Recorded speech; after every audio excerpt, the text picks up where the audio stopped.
Assalamualaikum warahmatullahi wabarakatuh and good morning everyone. Okay, welcome to our lesson for today. Pembelajaran kita pada minggu ini masih lagi dalam tajuk yang sama, iaitu The Old House. Lesson 48. Okay, before we proceed with our lesson for today, Mr. Kamil would like to do some revision with you. Kita buat ulang kaji lah sikit tentang parts of the house. Okay, kita nak belajar tentang parts of the house. Ulang kaji sikit. Okay, let's see the first one, number one yang ni. Cuba awak tengok, try to observe. Cuba tengok, number one tu apa nama bilik dia? This one, what is this? This is a bedroom, correct. Okay, bedroom ni adalah tempat untuk kita tidur. Cuba sebut bedroom. Bedroom, okay. In this house, how many bedrooms are there? Ada berapa banyak bedroom dalam rumah ni? Cuba kira. Cuba tengok. How many bedrooms are there? Okay, we have 3. Kita ada 3 bedroom. Yang mana? This one, number 2, and number 3. So, we have 3 bedroom in this house. Okay, next one, number 2. Ini. What is the name of this room? Apa nama bilik ni? Cuba ingat balik. Try to ingat balik. Apa nama bedroom tu? Try to remember. The name is bathroom, correct. This is a bathroom. Bathroom ni apa? Tempat untuk kita mandi, take a bath. Okay, jadi in this house, how many bathroom are there? Ada berapa banyak bilik mandi dalam rumah ni? Cuba awak tengok. Cuba kira, bagi cikgu jawapan. 1 ataupun 2? Okay, in this house, we have 2 bathroom. Ada 2 bilik mandi. Yang ini 1, lepas tu pula yang ini kedua. Okay, the next one. Okay, number 3. What is the name of this room? Number 3 yang ini. Ada television. There is a sofa. Ada sofa. Jadi apa nama bilik ini? What is the name of this room? Apa dia? Ini adalah living room. Cuba sebut living room. Living room ni tempat untuk apa? Tempat untuk kita tengok TV, tempat untuk kita duduk-duduk. Kalau ada tetamu datang, dekat sinilah kita akan layan tetamu tu. Ini adalah kita panggil sebagai living room. Okay, number 4. Ini number 4. What is the name of these parts of the house? Apa nama bilik yang ini? Ini adalah, okay, correct. This is a kitchen. Apa yang kita buat dekat kitchen? Usually, kita akan masak, kita akan sediakan makanan. We will cook in the kitchen, prepare our food. Okay, so hari ni kita do revision. Kita buat revision sikit. Ada 4 parts of the house. Yang pertama tadi apa? Yang ini bedroom. Yang ini pula bathroom. Yang ini living room. Yang ini pula kitchen. Okay, let's go. Okay, hari ini kita akan tengok video. Awak akan tengok video, kemudian Mr. Kamil akan terangkan kepada awak apa yang kita nak belajar hari ini.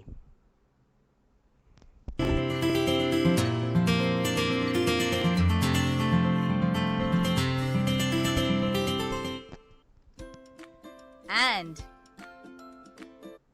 Ini yang kita akan belajar hari ini. Perkataan and. Cuba sebut and.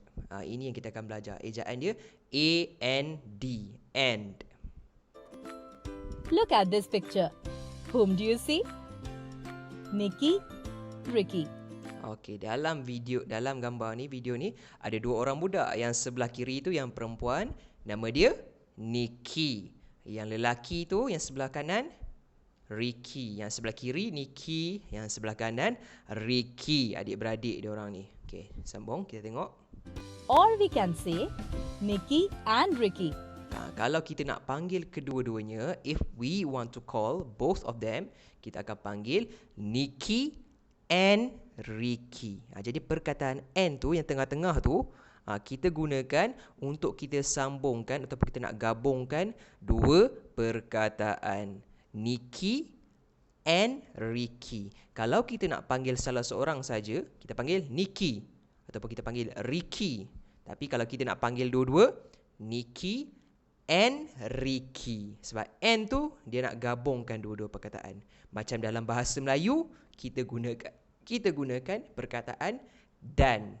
Kan? Contoh, Ricky dan Nikki. Itu perkataan dan. Dalam bahasa Inggeris, perkataan dan tu adalah and. Cuba sebut. And. Now, let's look at another picture. Tengok pula yang ni. Which animals do you see? Okey, itu apa tu? A horse, A horse, a pony, a pony, or we can say a horse and a pony. A horse and a pony. Kalau orang kata kuda dewasa, kita panggil horse. Anak kuda pula pony kan. Kalau kita guna dalam bahasa Melayu, a horse dan a pony. Tapi dalam bahasa Inggeris, a horse and a pony. Jadi perkataan and tu dekat situ fungsi dia macam dan. Perkataan dan. The word and is used to join two words or a group of words. Jadi perkataan and tu dia boleh gunakan untuk gabungkan, untuk combine dua perkataan ataupun dua ayat. Dua ayat pun kita boleh gunakan perkataan and juga. Sama macam perkataan dan lah kan. Perkataan dan. Saya dan ibu. Sama saja. Let us now look at this picture. Tengok pula ni. Kerbau dengan anak What kerbau. do you see? A cow A and cow a calf. and a calf. The word and is also used to connect two sentences. Perkataan and juga boleh kita gunakan untuk kita gabungkan dua ayat. Contoh dia, saya berjalan ke sekolah. Lepas tu, Abu naik motor ke sekolah. Jadi kita nak gabungkan dua perkataan, dua ayat tu. Macam mana? Kita tengok. Let us read these two sentences. Baca. Nikki is sitting. Nikki is sitting. Yang sebelah kiri tu dia tengah duduk. Yang sebelah kanan tu dia tengah makan. Jadi Nikki is eating. Yang sebelah kiri Nikki is sitting. Yang sebelah kanan, the right one, Nikki is eating. Okay, macam mana kita nak gabungkan dua ayat ni? Kita tengok. Nikki is eating. We can join these two sentences Bila kita with the help gabungkan, of and. kita gunakan perkataan and. Bila kita gabungkan dua ayat tadi, Nikki is sitting and eating. Nikki is sitting and eating. Sebab tadi mula-mula Nikki is sitting. Lepas tu Nikki is eating. Jadi kalau kita nak gabungkan dua ayat tu, jadilah Nikki is sitting and eating. Kalau dalam bahasa Melayu, Nikki sedang duduk dan makan. Mula-mula tadi Nikki sedang duduk. Lepas tu Nikki sedang makan. Bila kita gunakan perkataan dan, Nikki sedang duduk dan makan. Manakala yang ini, Nikki is sitting and eating. Nikki is sitting and eating. Ingat, perkataan and tu kita gunakan Let us untuk see gabungkan another set of dua sentences. ayat ataupun dua perkataan. Macam huruf Nikki is on a swing. dan. Ini Nikki is on a swing. Ricky is on a...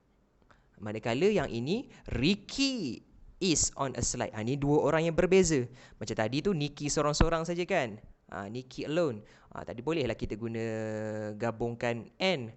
Ini pula ada dua orang yang berbeza. Nikki dekat swing, Ricky pula dekat slide. Macam mana kita nak gabungkan dia? Tengok. slide. Now we can say Nikki is on a swing and Ricky is on a slide. Sama juga kita gunakan perkataan and, tapi jangan lupa kita kena guna nama Ricky pula untuk ayat yang kedua. Sebab tadi tu Nikki sahaja kan. Yang ini untuk gambar yang ini ada dua orang yang lain-lain, Nikki dengan Ricky. Jadi ayat dia, Nikki is on a swing and Ricky is on a slide. Sebab ada dua orang yang berbeza. Tadi tu tak apa, seorang-seorang saja kan, Nikki saja kan gambar yang tadi. Gambar yang ini ada dua orang. Jadi kita gunakan and, dan Ricky tu kena ada nama dia juga. Nikki is on a swing and Ricky is on a slide. Okay. Let's count the animal. Kita buat aktiviti sikit. Cikgu nak ajar awak macam mana kita nak gunakan and. Dekat mana kita nak letak perkataan and tadi tu. Okay, tengok ayat number 1. Yang ni. There are 2 tigers in the living room. Itu ayat yang pertama. 2 tigers in the living room. Lepas tu ayat kedua. There are 3 cats in the living room. Ada 3 kucing dalam living room. Sekarang kita nak gabungkan kan. Nak gabungkan ayat pertama dengan ayat kedua. Jadi ayat dia. There are 2 tigers. Yang ni. There are 2 tigers. There are 3 cats in the living room. Dekat mana kita nak letak and? Dekat garis yang ini, tempat kosong tu. Kita masukkan and dekat situ. Jadilah ayat dia. There are 2 tigers and 3 cats in the living room. Boleh faham? Perkataan and dekat situ kita letakkan selepas 2 tigers. Okey, yang ini pula. Macam mana pula kalau kita ada 3 ayat?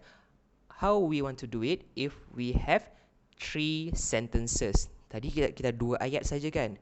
Jadi kalau ada 3 ayat, kita tengok. Ayat yang pertama yang ini. There are 4 spiders in the living room. Ayat kedua. There are 2 snakes in the living room. Lepas tu ayat yang ketiga. There is 1 dog in the living room. Okay. Jadi macam mana kita nak gabungkan ayat ni?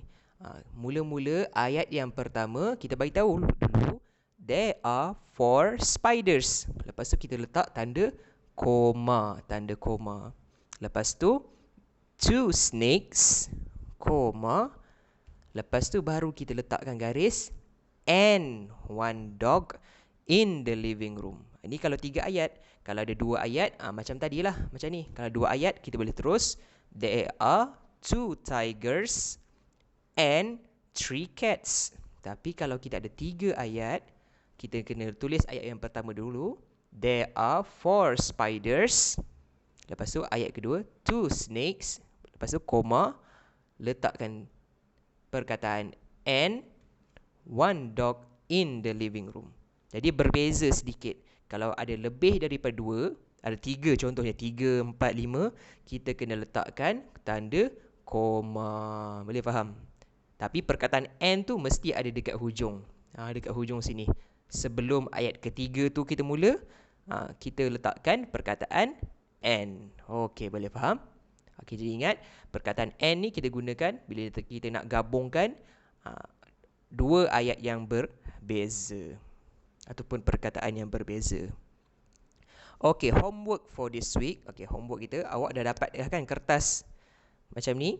Okay, macam mana kita nak buat? Okay, tugasan dia macam ni. Awak kena lukiskan rumah idaman awak. Bukan rumah awak, rumah idaman awak. Sebelum ni dekat sekolah, at school, kita dah pernah lukiskan rumah dalam buku writing kan. Tapi yang itu awak punya bahagian-bahagian dalam rumah. Ada bedroom, ada cellar, ada living room, ada hall. Tapi kali ini awak lukiskan gambar di luar rumah saja.